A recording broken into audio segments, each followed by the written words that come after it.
Hey,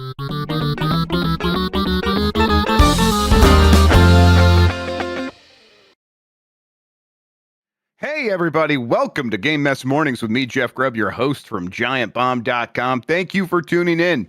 In this episode, we're going to be talking about that Nintendo Direct getting confirmed, and a CEO is concerned now that the AI wolves are at his door. It's going to be a good one because we have Jason Fanelli on the show. Jason, how are you doing? We are doing well on a Wednesday morning. Excited to talk about Nintendo Direct. Excited to get into the news here. Been going through a phase recently where I'm watching a lot of old retro gaming long plays on YouTube. Ooh, Games I haven't played in a long time that I really liked as a kid, and I am beginning to realize how much Sculptured Software, if that name sounds familiar, impacted my childhood. They had their hands in the home ports of Mortal Kombat. They helped develop all the old WWF games like Super WrestleMania and Royal Rumble and Raw on the Super Nintendo. They did what to me is the best adaptation of this game of all time, Clue, on Super Nintendo and Sega Genesis. Wow. Yeah. If you've ever played them, check them out. It's a different take on it where instead of just playing the normal board game, you have like your cards or whatever, and whenever you go into a room, you make a suggestion, and this like scene plays out like there's a DM controlling Clue. It's wild. And then you get your clues from there and you make your accusation. But it's a lot of they really had their hands in a lot of stuff before Acclaim bought them, and even after Acclaim bought them. Yep. Interesting to go down that historical rabbit hole. How are you, Jeff? I'm pretty good. Yeah, staying busy as always. Keep trying to make time for other games, and then keep going back to I'm still playing Sectori, so I'm not doing great. If I'm being honest with you, if I'm still doing that, clearly I've not broken the habit. But yeah, no, it's good. Steph's got a trip to Switzerland here pretty soon, so we're getting her prepared for that. Gonna make sure that I handle all the stuff at home. What's that? Is it a work thing? Is it a work thing or just a vacation? It's a work trip. Yeah. Is it in a certain city? It is. I'm trying to think. It's what would be the certain city that you're thinking it could be, because it's probably not. Is it a Geneva Convention? It's yes, yeah. She's the one that decided it was her idea that salting the earth not cool, guys. No salting the earth of your enemies. No, she's not. She might be near Geneva, but or flying into Geneva, but I'm not sure if that's where she's staying.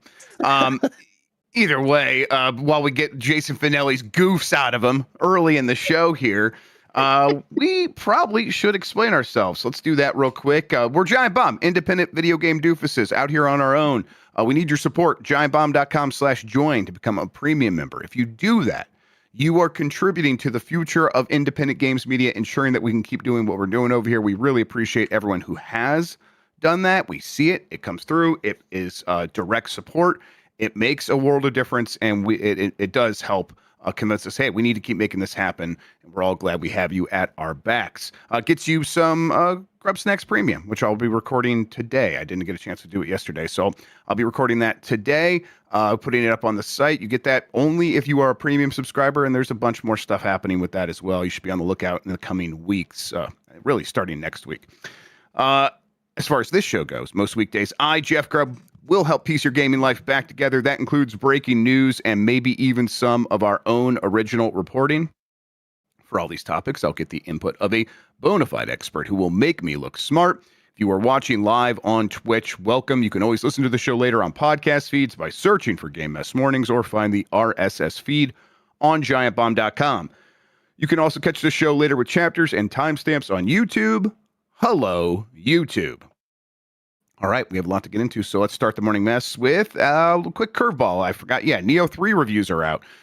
It has an 86 on OpenCritic, doing very, very well. Yes, people seem to like it quite a bit. Got a 4 out of 5 on Eurogamer from Dom Pepiat, who says, innovation is the key to success for Team Ninja, and they spelled that as K-I, as in, yeah.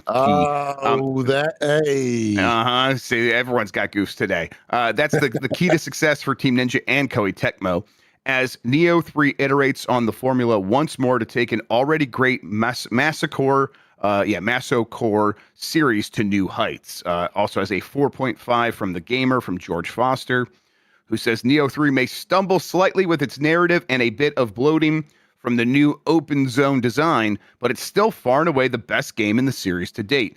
Consistently excellent combat, well-designed bosses, and a new form that adds even more depth and value to already meticulously put together mechanics makes Nioh 3 more than a worthy challenger to Elden Ring. It's so good, in fact, that even after 60 hours, I've already jumped straight into New Game Plus to keep getting my fix. Sounds promising, right? Yes, this is the kind of thing you love to see, where someone takes a formula like the Souls formula and makes it into its own thing. And they've slowly built a franchise that now seems to be peaking at the right time. That's wonderful. Wasn't even on my radar because I am allergic to Souls games, as we know. But I don't know, man. I've always found the idea of the guy was like, what, Irish, right? His name was William, I think, in the first two games. He was a transplant to Japan. Again, I haven't played them, so if I have that wrong, please correct me. But man, that might be something I can't ignore. Wow, yeah. I expected it to be all right? Like I expected like 80s, like mid 80s, low 80s, 87. That's wow. That 86, but still, no, you're right. That's still really difficult to get it for any game. I mean, yeah. We've only had a couple so far this year get there. Like really, like a couple, like 2 or 3. Cairn is like the highest rated new game of any sort of a big acclaim recently at like an 87. So yeah, Nioh 3 is one where it's like you could just see it. Team Ninja's been doing this for a very long time. This is one that is more influenced by Soulsborne games. And they've done that a bunch of times now. Like not even just with Nioh. They're also the Strangers of Paradise people, right? They had some like was Wolong them? Is that also Team Ninja? Maybe. Either way, it's like they've had a lot of experience, and it feels like it's culminating in something where it's like, oh, now they have a ton of confidence, and they're sort of strutting their stuff with Nioh 3, which is a game that's certainly more than just a Soulsborne. They have a lot of influences in these games. We are going to be playing this on the site. I think it's tomorrow. Is that what it is, Jan? When exactly is that happening?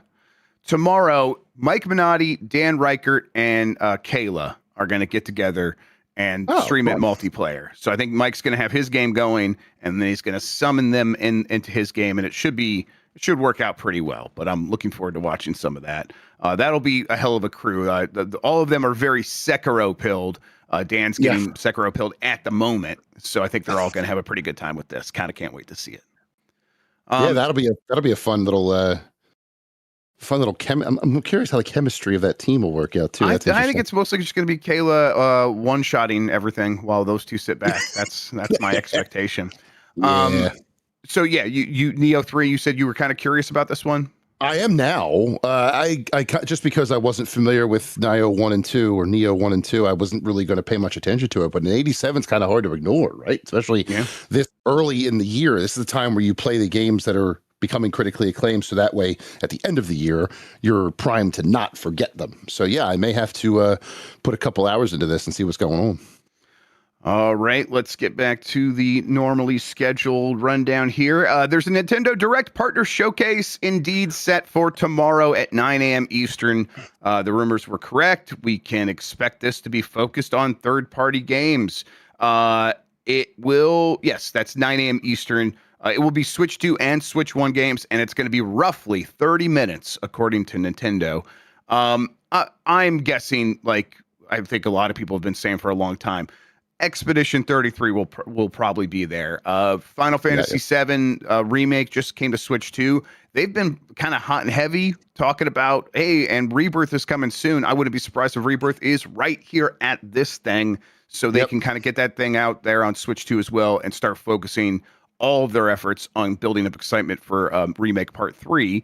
And then beyond that, I don't necessarily know. I guess I'm hoping for some out-of-nowhere partner games, maybe especially from indie developers, but I want to see the support from third-party devs. I'm not sure what to expect from that. What are you thinking? What are you hoping for?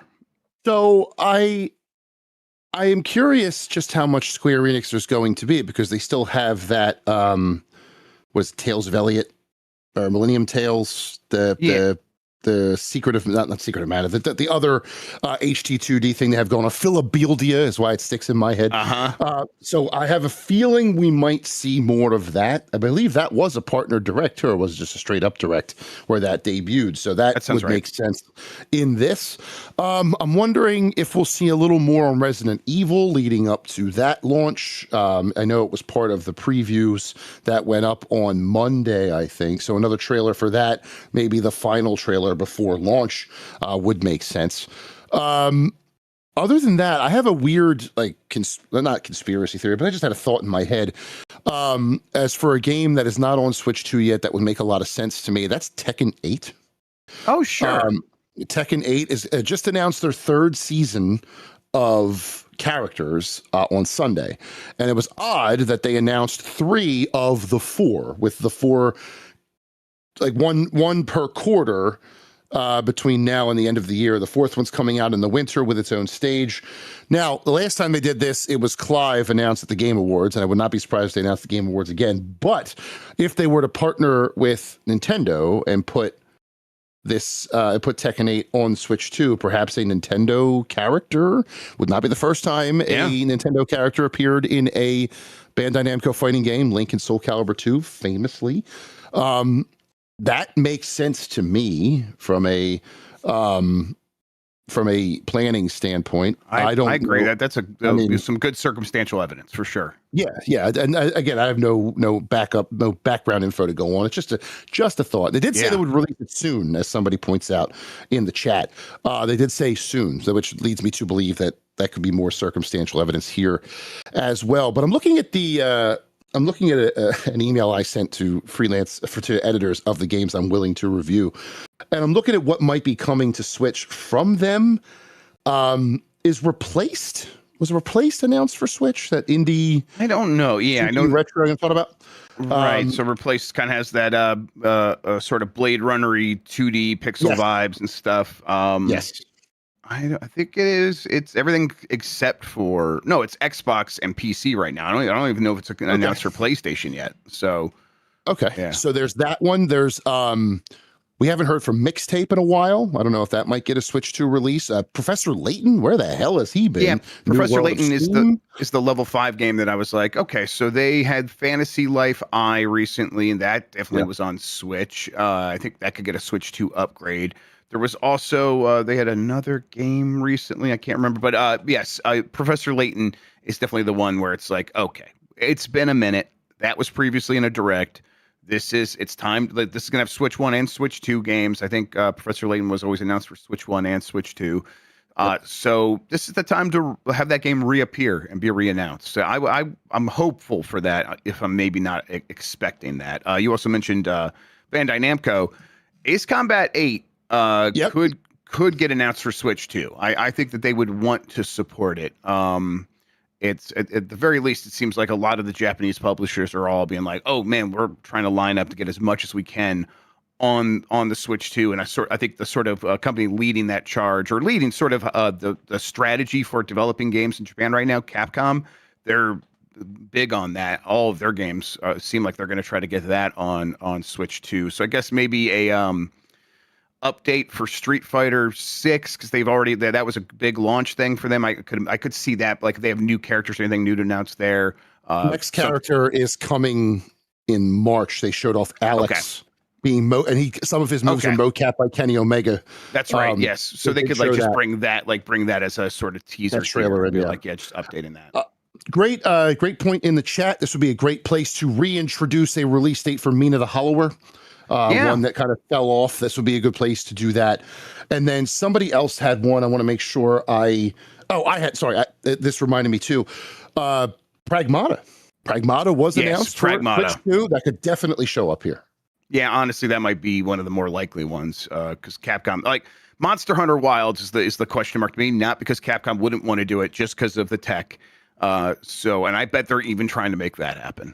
So do we get a new Monster Hunter Rise instead? Perhaps. I mean, possibly, but they seem so stuck on making Wilds as good as possible. They probably are not rushing ahead to the next sort of alternative for the Switch. maybe that was always the plan though. So maybe they will be like, yeah, let's not try to get Wilds on the Switch 2. Instead, let's just make Rise 2. That's possible. Oh man, chat is on fire. Local non-cloud versions of Kingdom Hearts. That makes sense. Oh yes, yeah, good point. Then, yeah, good call. And then Duskbloods. That would have to be here, right? I hope so. Yeah, you know, I mean, an update about what's happening with Elden Ring at the very least, because that was announced, got delayed. We're at the point where we should be getting more information about that. So yeah, that should happen. And while they're talking about that, everyone's going to be going, okay, and then what about Duskbloods, which is supposed to be a 2026 game, I believe. I think they said a year. So yeah, look, I want to know about all these games. I'll get excited. I think coming out of it, people will still be going, most people will be saying, great, what about Mario? What about Zelda? And we'll have to kind of, there's a little bit of non-news about that in the rundown here. So let's keep going, actually. Yep. Nintendo stock nosedives following earnings report despite record-breaking Switch 2 sales. This comes from Haley Williams at GameSpot. Nintendo shares have seen their biggest drop in 18 months after the company's quarterly earnings call revealed a decline in profit margins and saw executives fending off rumors of a Switch 2 price hike. The Japanese gaming company's stock fell as much as 11% in a single day following the earnings call, Bloomberg reports. I think it's starting to come back up a little bit. While the Switch 2 continued to sell well, selling just over 7 million units this quarter to beat the average analyst estimate of 6.5 million, the new console's lower profit margins saw the company's profit ratio take a dip. Despite sales and income mostly trending upwards, Nintendo's profits nevertheless failed to meet projections. Nintendo President Shuntaro Furukawa acknowledged that the company was feeling pressure from a difficult market, with component costs increasing due to the AI boom, but said the company is well positioned to handle it for now, saying, "We are engaged in long-term discussions with our suppliers to ensure we maintain a stable intake of chips." Furukawa said, "We do not expect major impact during the fourth quarter of this year," which would be through March, everyone. However, from the next fiscal year onwards, so starting in April, if this price hike lasts longer than anticipated, it could potentially put pressure on our profitability. And I think that's where the sentence ends. But he does acknowledge that a Switch 2 price hike could be possible at that point. So this is where all of the concern is coming from investors. We talked about on Bombcast yesterday, investors are dumb as rocks, but they are able to understand profit's good, and we want more of those. So what's just happening here is the Switch 2 is more expensive to make than Nintendo seemed to be anticipating due to a bunch of factors, and that's obviously tariffs are real there. Overall inflation continued to be worse than I think a lot of people were expecting. And then, of course, now chip shortages, which is just a fire on top of a fire. So Nintendo is not making quite as much in profits. Now, of course, that was always going to happen because it's the beginning of a new generation. So investors probably should have been expecting a little bit of this. And yet it's way down because now people are like, well, it doesn't seem like it's going to get better. The price could go, they might have to raise the price to just deal with what they're already dealing with. So it would be like they're going to sell less and they could just see the tumble happen. So they're getting concerned on that front. It feels like Nintendo's going to be able to weather this all right, but investors don't seem happy. So what are you thinking? I think investors heard potential price hike when they acknowledged it and immediately freaked out, forgetting that he just said that price hike is not coming out this holiday. At the very least. Well, he said no through March. He said after April. So yeah. Oh, this. So the next fiscal year starts in April, like this April. During the fourth quarter of this year. Sorry, I heard that like fourth quarter of 2026. Yeah. Maybe I'm the idiot, but I don't. As part of me gets it, right? You hear price hike and that scares you. Part of me also agrees that if any Nintendo seems to have played this very well, right? As weird as it was to not announce a price or to announce a price and then go back and forth when that all was happening and then finally settling where it did, as weird as that all turned out, I think it sounds to me that whatever preparations they took to mitigate this as best they can, they seem to have done so, even with the stock price falling, which I wonder how much of that is also I don't know if I want to call it FOMO, but like a sort of similar to FOMO where some investors sell and then there's just like a sell-off reactionary to that. That's every single time. Yeah. Yeah. And then they come back a little bit. I don't know. I think of the three major publishing companies with consoles, Nintendo is the one I'm least worried about, but I have a slight bit of worry about all three of them, if that makes sense. Yep. As far as like Nintendo being able to like, figure this out and keep putting out games. None of that's like at any risk. This is not going to change Nintendo's strategy. The games that they were going to make no matter what. I don't think this is a sign of like their hubris or that they might abandon something. So people who buy and play games should be feeling like, okay, yeah, we get it. This is going to be, they might have to raise the price. That's where we're going to be affected. And they aren't doing that quite yet. Now, the question will be like, what does Furukawa mean when he says, if this chip shortage lasts longer than anticipated? What are they anticipating? Because it is going to last through this year. It's going to like this year, like it's not going to let up. Like we're hoping maybe sometime next year, but there's no reason to think that's guaranteed either. So does he mean like if it kind of maintains the status quo of like, yeah, there's a shortage, but we understand it. If it lasts like that through the end of the year, they won't raise prices. I think a lot of people are skeptical of that. So we're going to have to wait and see. Overall, Switch 2 is doing very well. 17.37 million units. We talked about that on the Bombcast yesterday. Good. Yes, it was able to like sell something like 7.1 million through the holiday quarter, which was just like a little bit behind what the Switch 1 did, which was like 7.3 million or something like that. So it's like, okay, you could see it's like not quite matching the Switch 1, but it's also way more expensive than the Switch 1. And it doesn't have the Zelda or the Mario factor. So, and the Switch 1 had both. So it's like, okay, you can kind of see lining things up. Switch 2 is doing just fine so far. As far as Nintendo's outlook, they kind of just talked about, and we're going to keep things going with Mario Tennis Fever, which is launching soon, and Pokemon Pokopia. They do need to kind of get to a point where they're talking about Mario and Zelda, though, right? Yeah, for sure. And I think they'll save that for like their June around Summer Game Fest direct that they normally do. Unless we get one between now and then. They did do the Switch 2 reveal in April and then follow that up not too long afterward in June. So to have, but then again, it was a Switch 2 reveal. It was like a special Nintendo Direct, not the actual Nintendo Direct. So I don't know. They also love to just drop random information about games out of nowhere, like the Mario Tennis Fever gameplay presentation thing. Did that just drop? Okay. No. The one that we last time I was on, I said this might happen. Right. Yes, that's right. Yes. There it was. They love doing that shit. Yeah. So like, I'm surprised they even announced the Tomodachi Life Direct. They didn't just release the video of 20 minutes of gameplay to tell us what it was. I think also, while that, surprise, shock and awe sort of approach to news about their games generates some instant buzz. If you want to go back to the previous story and the investors freaking out, planning these directs kind of alleviates their fears too. Like that price could go back up after tomorrow's direct if the third party lineup is strong, especially one for this year. So I don't know. I do think, though, eventually, maybe as soon as June, whether it'll be Zelda first or Mario first, I'm not sure. I would like, because both of them have had, like Mario Wonder's update is coming now. Zelda's update came with the system. And there's still, to me, that large Nintendo Switch 2 edition in the horizon of Super Smash Brothers. That's got to be out there somewhere. Yes, that'll make a huge difference. It's the only one in the top 10 selling Switch games that doesn't have a Switch 2 edition yet. So I think it's still true. So that's a matter of time.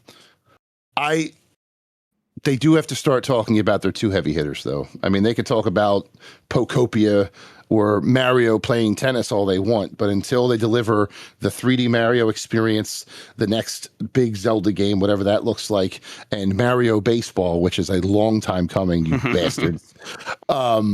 It's going to have to do it eventually. Real quick, this next story, Nintendo silent on Metroid Prime 4 Beyond sales, prompting fan concerns over the series' future.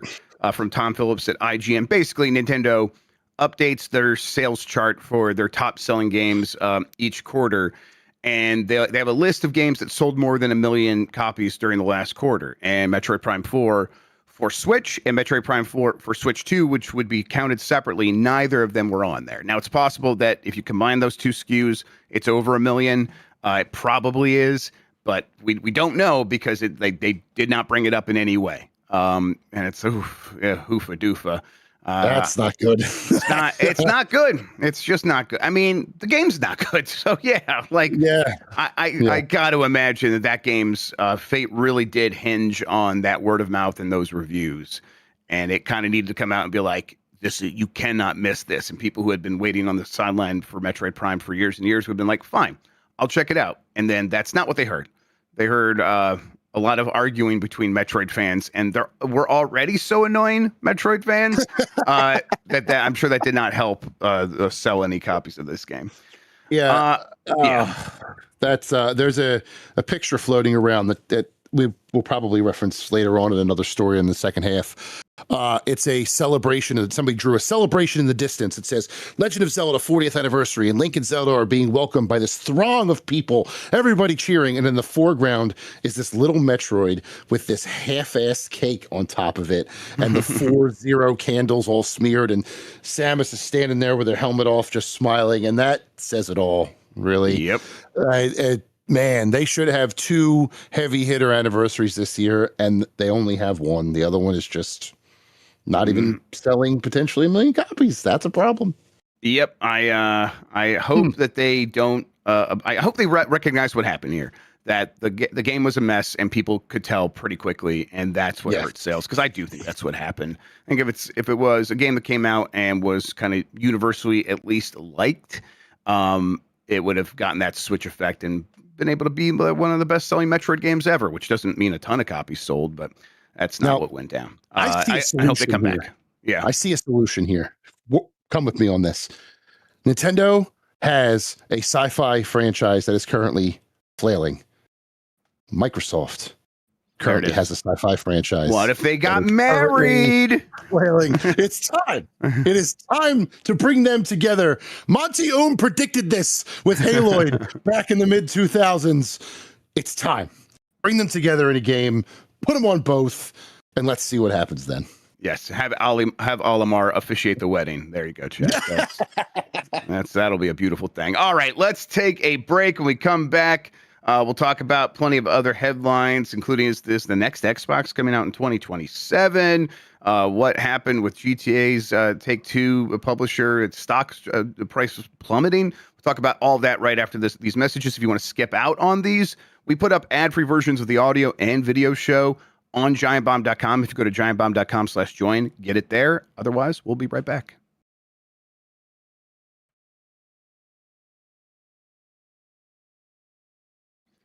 All right, we're back with Game Mess Mornings. Jeff Grubb, Jason Fanelli. Let's get to this next story. Next Xbox console could be coming as soon as next year, at least judging by AMD's latest comments. This comes from Ben Lyons at Game Reactor. While Microsoft has not yet mentioned anything of substance about when the next generation of Xbox consoles will make their arrival, we do know they are in development with work supported by AMD, who is co-engineering the chipset and the silicon inside the machine. As you might expect, this likely means that AMD is somewhat familiar with how production is progressing on the next Xbox. A particular bit of information that stood out during an earnings call led by AMD CEO Lisa Su. As per The Verge, Su stated, quote, development of Microsoft's next-gen Xbox featuring an AMD semi-custom SoC is progressing well to support a launch in 2027. And people have now taken that to be like, oh, so it's coming in 2027.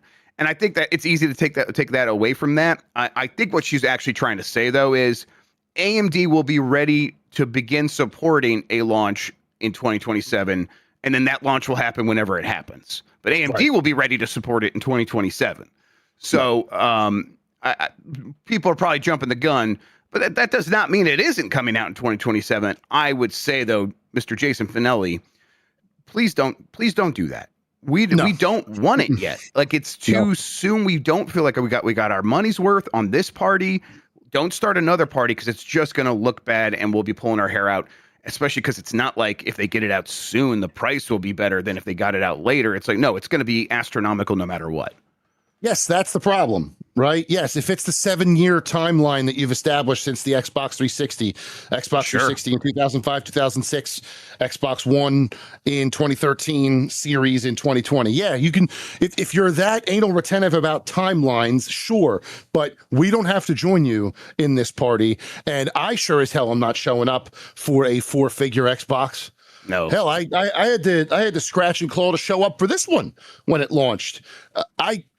It would be stupid of them to not bide their time. It's a smaller sample size, but Nintendo just showed you what to do.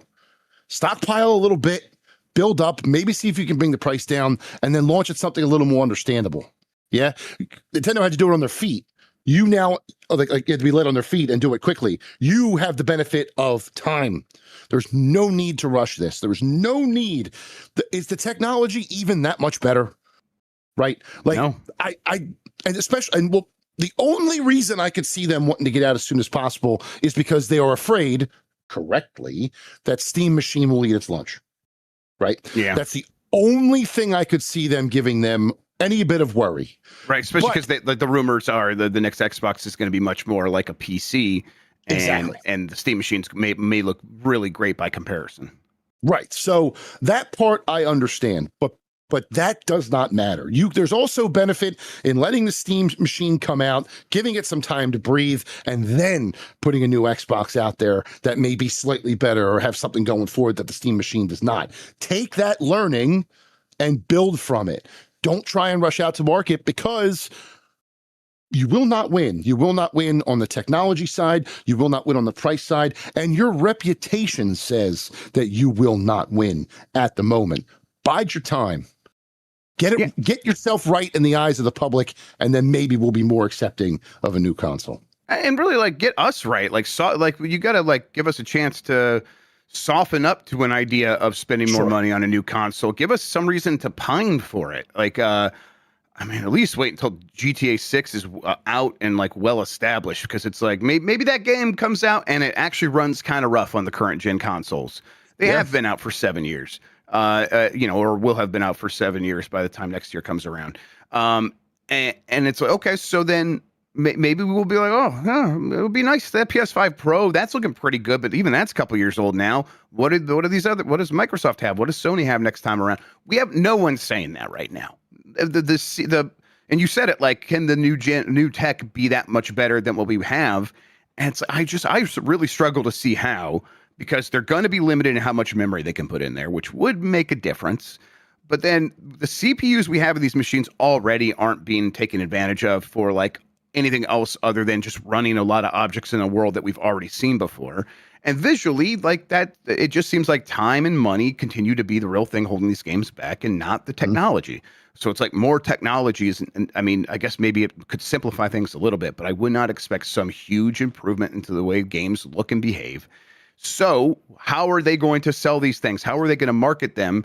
It's the last one, a little bit better, but significantly more expensive is not compelling to anybody. So, and really, we don't want to buy them. We don't even really want to be talking about them. Just don't want to be thinking about these things yet. So not yet. 2027 is not, it's next year. We're already in February. This year's going to fly by. Let's not kid ourselves that this is going to be, unless it's a complete shift in strategy, which I guess it could be. And they're completely breaking down what Xbox is and rebuilding it as something new with this new device. 2027 would be insane. Yeah, I don't think it's a very good idea, because I mentioned the timeline earlier, 7 years between consoles. This particular 7 years between the Series X and now was, let's say, interesting. Right? Between a pandemic that you launched in and all of the financial strife and layoffs and tariffs and other bullshit that has come, we're not ready. We're not ready yet. And of course, they're not going to see that. They're like, well, it's worked before, it'll work again. But as somebody points out in chat, and I apologize who it was, did Xbox even have a killer app this year? Was there a killer game that you had to have on Xbox day one? They've had a lot of pretty good games, especially in the last year or two. But I would not describe anything as a must-have killer app. No, And let's not forget one of the games they primed to be one of the biggest games of this generation at that first showcase in July of 2020 still isn't out. That's Fable. Yeah. It's still, or 2021, where that was. It's still coming. It's this year. Granted, it looked great 2 weeks ago, 3 weeks ago during that partner, the direct or whatever, the developer direct. But it's still not here. We don't know. That could be your killer app a couple years too late. We don't know. Is Halo remake going to be your killer app? Not on the Xbox, because it's on PlayStation. It might be a killer app over there. It's not going to be a killer app over here. They should not be talking about consoles at all. They should talk about software for the get games working on your current software, and then we can talk about the new one. I think people still, like, all these years later, I might have started this conversation with this, but I want to reiterate. Spent a lot of money on these consoles when they first came out. If you bought it in the last couple of years, you spent more money than that. And no one really is going around talking about how they feel like this generation was worth it and they got their money's worth and everything was just, it worked out so well and they can't wait to do it all again. Everyone's still like, when is this going to start? I'm exaggerating, maybe not everyone, but for the most part, everyone's like kind of wondering, when are we going to feel like this thing really happened? Because the Xbox Series X and the PlayStation 5 to a certain extent as well don't feel like that yet. All right. Why did GTA 6 company's market value plummet by billions? Take-Two boss reacts. This is from Eddie McCoo at GameSpot. Recently, Take-Two's share price got hammered after Google unveiled Project Genie, something we've talked about on a couple of the shows now, a new technology that claims to allow people to create video game worlds from prompts and pictures. Billions of dollars of market cap were wiped out in a single day, and not just Take-Two, but also for companies like Unity and Roblox. That's fine. Yeah, that one's like, oh, I see that one. I could see that for Roblox. Yeah, he basically that's already what those games look like. Take-Two boss Strauss Zelnick has now reacted to the drawdown, saying bluntly, I have to admit I'm a little confused. Oh, are you, Strauss? Zelnick made these remarks during the company's latest earnings briefing, seemingly referencing how experts believe Wall Street has lost the plot yet again and do not fully understand how video games are actually made. Oh, they don't, Strauss, huh? Okay, yeah. You know what? I got a hint that you probably should have known all along, and we'll get to that as we continue here. The video game business, since its inception, this is a quote from him, was built on the back of machine learning and artificial intelligence. We create our games in computers with technology. And ever since questions began about generative AI about 18 months ago, I've been incredibly enthusiastic about what the future can bring, Zelnick said. The executive added that Take-Two is actively embracing generative AI today and already has hundreds of pilots and implementations across the company, including at its development studios. So it's like, hey, I thought I was going to get invited to the party where we get to fire everybody and get all the money because we have the AI doing it. What do you mean you're going to cut me out too? Strauss, you could have seen this coming if you just had any foresight. You guys were happy to do this dance of, we have AI, so our stock price should go up. And then when everyone goes like, well, we have AI where we don't need you anymore, your stock price should go down. Suddenly you're like, I'm confused. Of course it always comes for you. It's that's what it does. It cuts out everyone. Oh, you got so mad you switched your mic. Then what did you think was going to happen? You don't own it, so of course you're just like the rest of us. You're not an owner. You're a cog in the machine, and they're cutting you out. Baby, come on, just catch on. You could be like, oh my God, this is very frustrating to me. Jason, how are you feeling about it?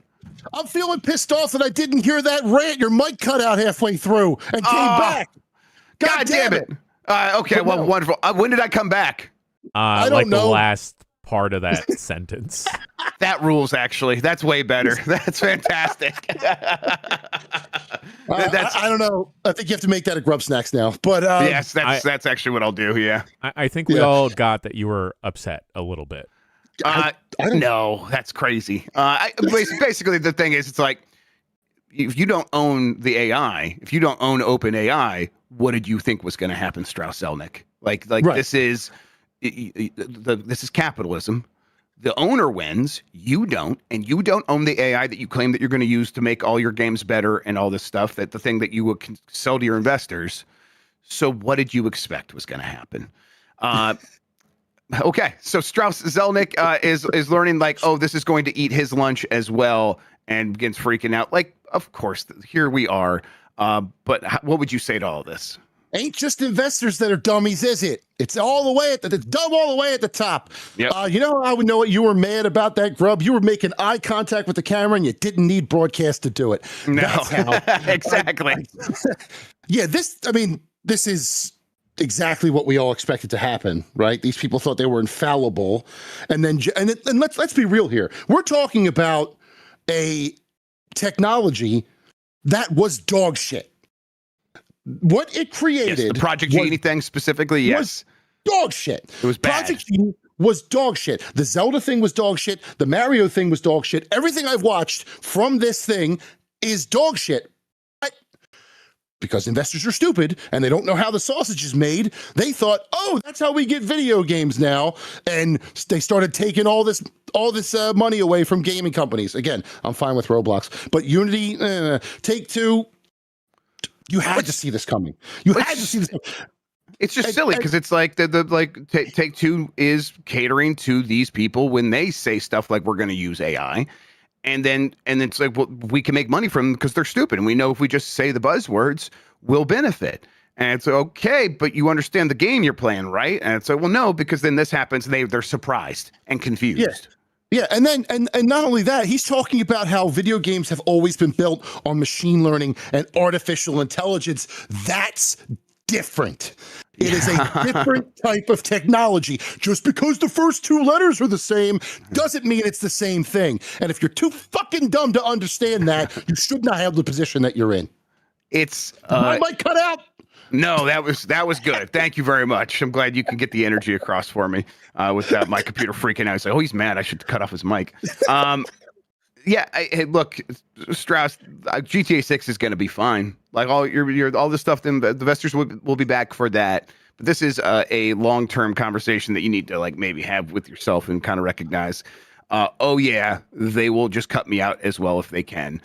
So maybe that like feeling you have about like, oh, I'm confused. What happened here? Maybe you should expect that the people at the bottom of your totem pole at your workplace are probably feeling the same way when you talk about using AI, and maybe just kind of pass that all the way down and build a workplace where it's going to protect the people who are making you all the money that they're about to make you, which is going to be a lot.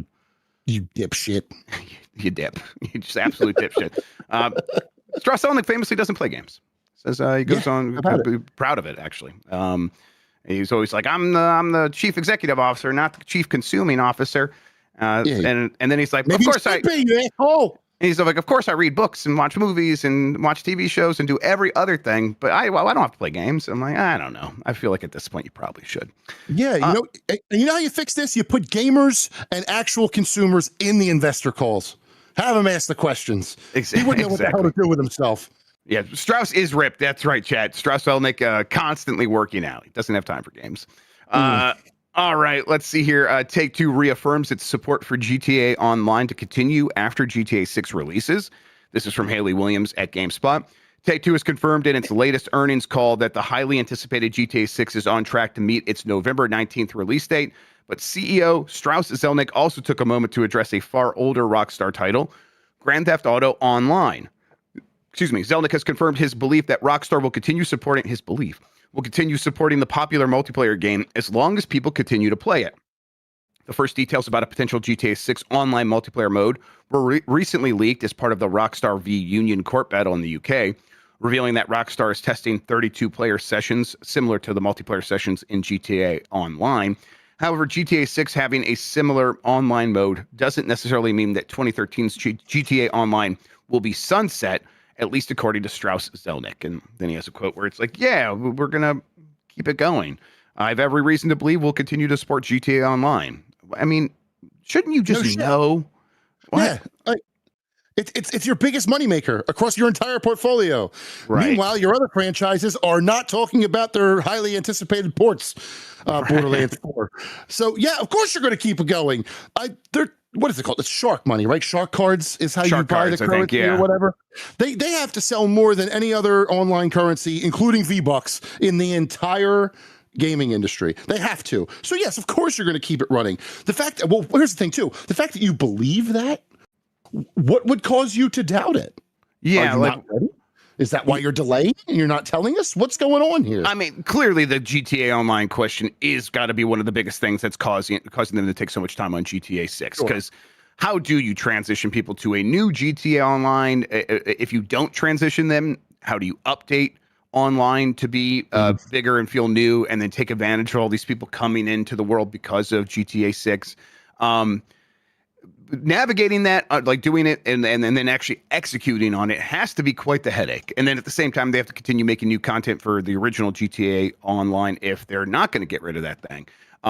So yeah, I don't envy having to, like, if you're the person actually making the decisions to figure all that stuff out, because it's what pays for the whole thing over there these days.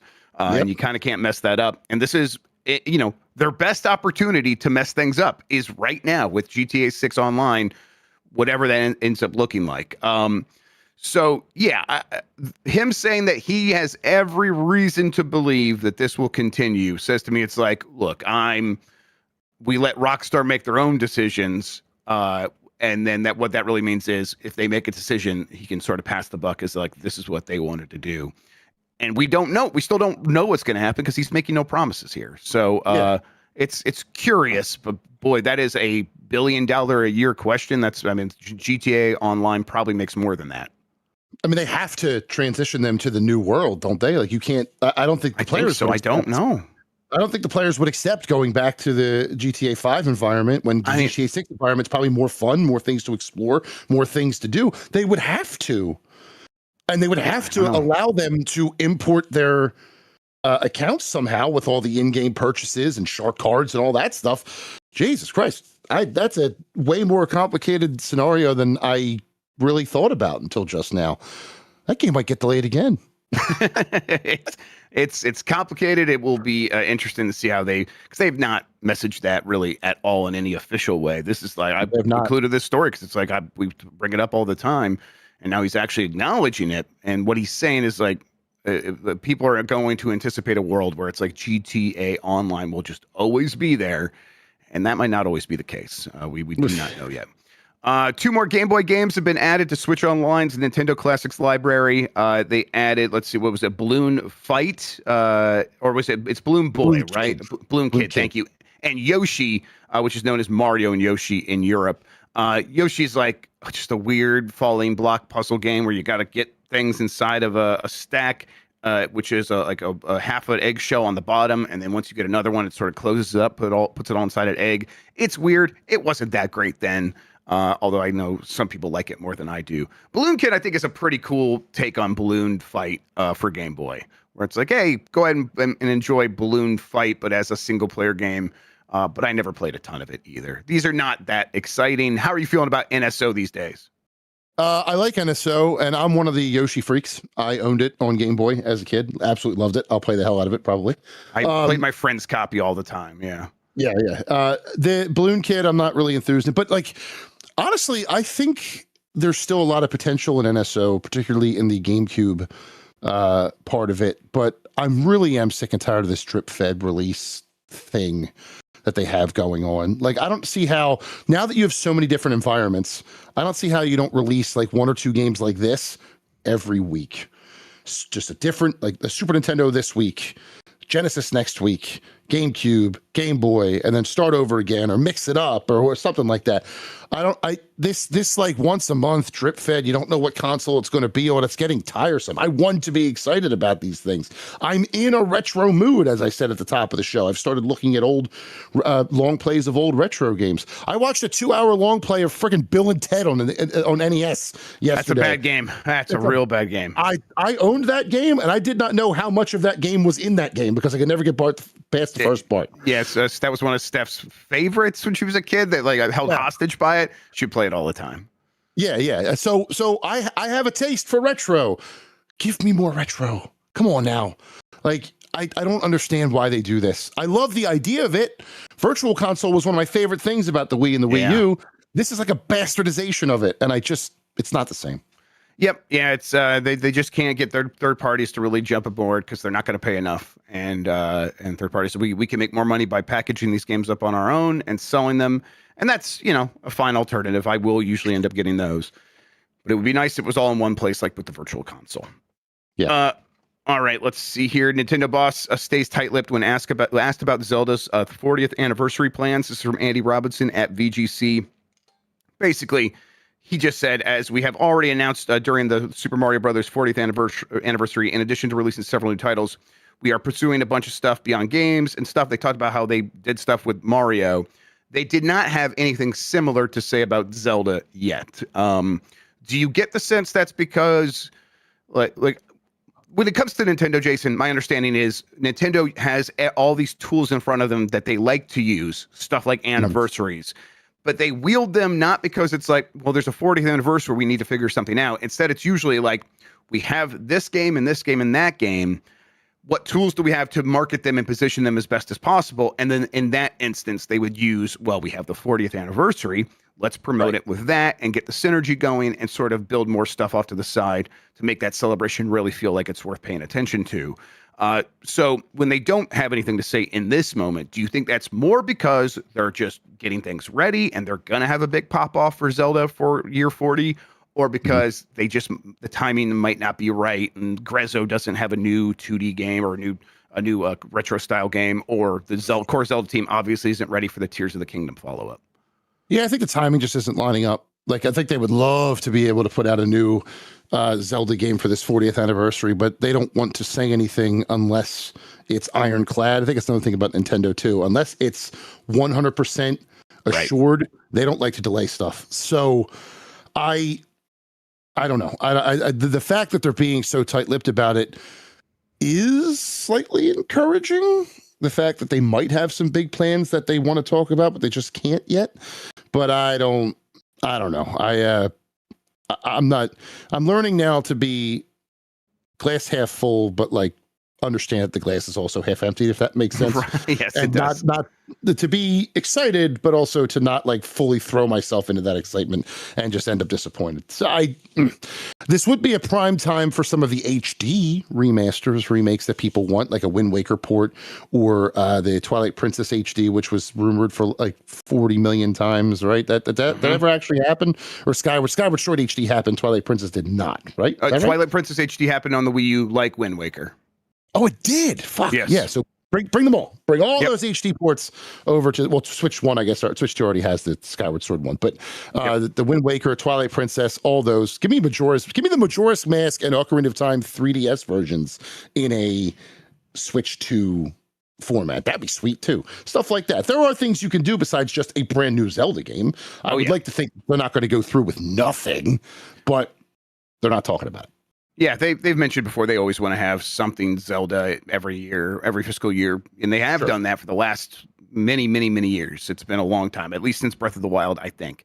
So yeah, they'll probably have something, but they just had Age of Imprisonment, the Musou game. You know, Tears of the Kingdom. It actually has been quite a while the factoid that really bothered me is that I think right around now it's been 1,000 days since Tears of the Kingdom came out. And that would mark the longest, I know, right? That would mark the longest period of time between the release of a big new 3D Zelda and the announcement of the next big new 3D Zelda. Now, of course, we had Echoes of Wisdom. We're talking about like that team that makes the big primary Zelda games. This will be the longest period of time. Before that, it was like something like the announcement for Skyward Sword was like 990 days or something, 960 days. So, they could come this year and have a new Zelda game to announce, but that feels, I don't know, it just still feels early somehow, even though it's been the longest period of time between these announcements ever. And even then, if you remember how they announced Tears of the Kingdom, just because they announced something doesn't mean it's coming anytime soon. Absolutely, especially for Zelda. Yeah, we sat on that walk through a cave for 2 years, maybe, until actual information came out about Tears of the Kingdom. So even then, don't get your hopes up. Yeah, it's I think this is more a symptom of the overall uncertainty of the market that we talked about at the top of the show, but they have to get one of these two franchises out, Zelda or Mario, as we talked about in the story, before people really start panicking.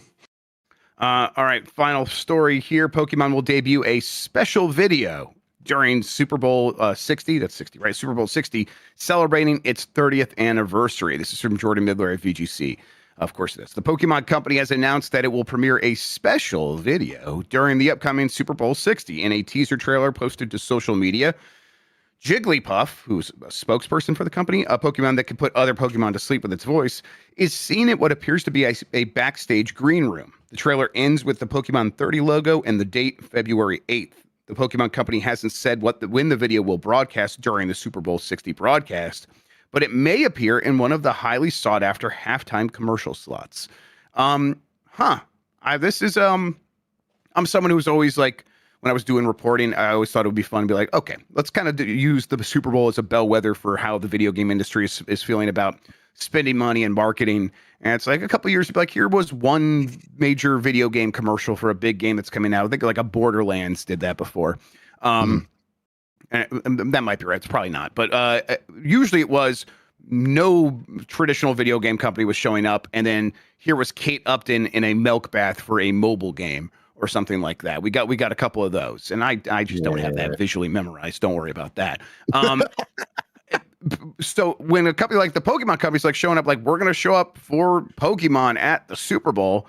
So that's a lot of money. They must have a lot of confidence about the 30th anniversary.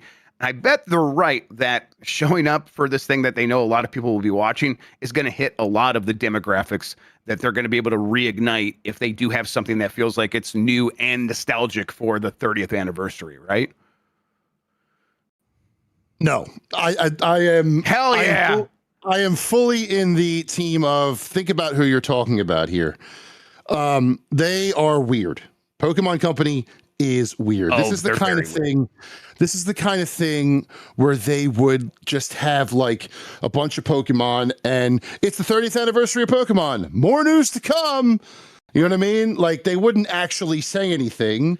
Oh, I think it's going to be like all of the big tech company commercials where it's like, here's a little girl learning to speak because Google exists and you should be emotional about that. And it's going to be like that where it's like a dad playing Pokemon and his daughter like learning to read with him because she's also playing Pokemon. Like, they're going to have something very emotional and an appeal to nostalgia, and it will have zero details.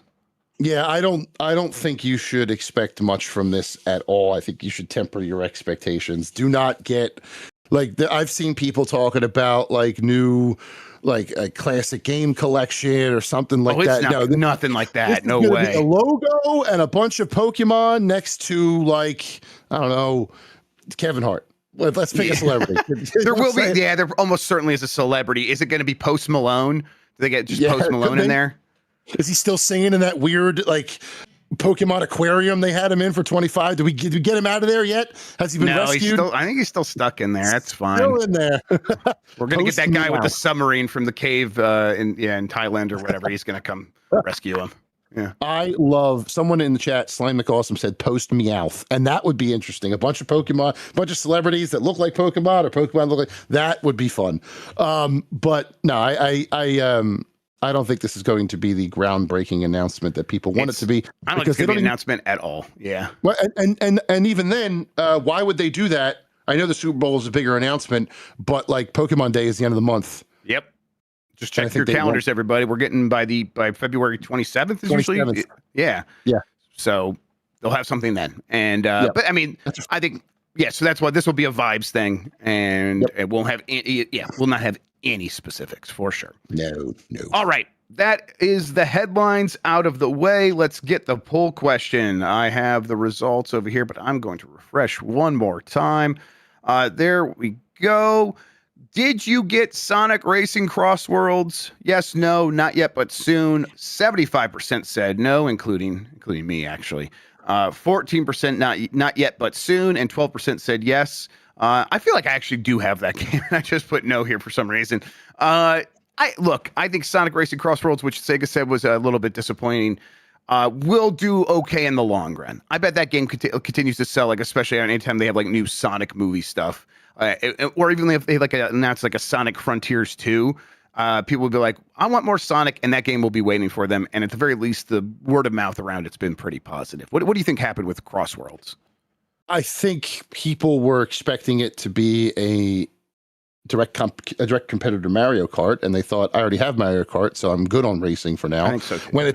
When for me it's different enough of a game that it warrants its own consideration. I am part of the 12%. I do have it. I dabbled in it a little bit. I'd like to get in more, but other games just came up. I'd say it's worth it. I think the partnerships that they're bringing in are pretty cool. Like the Minecraft stuff is cool. The SpongeBob stuff, Mega Man, Miku being in there, all that's really cool stuff. Yeah, I'm glad you said that, because if I hadn't said Mega Man, Tokoto would show up out of nowhere. I'm protecting you from him, absolutely. So he would just yell at me. But no, I think it's definitely worth a try. Maybe people were just waiting because of their Mario Kart fatigue for it to maybe go on sale. But I think those sales figures will right themselves eventually. Real quick, my inbox. Shouts out to the team for putting this together. We put out a press release about our us helping raise $275,000 for Veep, but it's just cute to see that. Good work, team. I meant to say that. Yeah, we're proud, and we're proud of the community, and we're proud of this industry, and we wanted to kind of continue to shout it. We did talk to some people this morning. Maybe there'll be some coverage of it here pretty soon. But yeah, good work, everyone. All right, we have a new poll question before we get to that. Fanelli, you should tell people where they can find you on the internet, where they can get more of your stuff and all that good stuff. JasonFanelli.com on Blue Sky. Big Man Fanelli on Instagram is where I do most of my shit posting. I've been talking about these things that'll be in a magazine. I've submitted them. They're edited. They're ready for the next issue of said magazine. Whenever that may be, I probably shouldn't do this, but I'm going to do it anyway. I will inform you when that's closer. Take from that what you will. But that stuff's coming. You got the GameSpot still doing stuff there. MMORPG. I probably should write reviews for him again. I have to talk to him, see what he needs. I am sending out emails, you editors, with games that I am willing to review that have been announced this year. So answer those emails and tell me the games you want me to review for you, so I can tell these nice people to go to your website and read it. But yeah, just doing the old freelance thing as usual. And that's where you can find me doing my weirdo shit. There you go. All right, new poll question. Did you get Metroid Prime 4 Beyond? A couple of options here. Yes, no, I never wanted it. No, because of the reviews. Or no, but I will get it soon. Less than 1 million copies sold, at least for each individual SKU. Let's see if we can get to the bottom of why people skipped out on this one. I have a hunch. I think I know why. All right, that's the new poll question. We'll get the results of that, talk about it here on Game Mess Mornings on Giant Bomb tomorrow. Speaking of Giant Bomb, it's Wednesday. It's time. Blight Club. Blink and you'll miss it. It's a lightning round game, Virtuoso. It's only going to last for like the next 13 to 14 weeks, everybody. So it's week 2 lightning round. It's going to be rough for our boy. Mitch the Bounty Hunter coming back with some Virtuoso. I'm surprised we didn't make as many Dog the Bounty Hunter jokes as we should have, because it's indistinguishable. It's the same man. It's just, that's him. I love this. I love looking at this game. Mike is so funny getting mad at this game in particular. You guys got to catch this show. I think we have a new entry on the Mount Rushmore of video game doors. Yeah. Oh, yeah. Yes. I feel like this is almost George Washington. Already, it's impressive stuff. It's so good. Also speaking of Mike, I'm just like that picture of him with his friends doing their Lobster Boys thing. That's why he couldn't help raise money. Everybody, he was too busy being a lobster boy. That's not real. That's not real. I just want to throw him under the bus, but that's not really. Getting the travel together was a real pain in the ass in the last minute, and then he got to go be a lobster boy instead. Okay. All right, let's see here. I think with that out of the way, right now, I should probably just say, Jason, thank you so much for hanging out with me today and talking about video games, man. I really appreciate it. Thank you for having me. As always a pleasure, my friend. Till next time. Thank you so much. Thank you, everybody, for watching and listening. You're the best audience in gaming. Until next time, have a good one. Take care of yourself, and goodbye.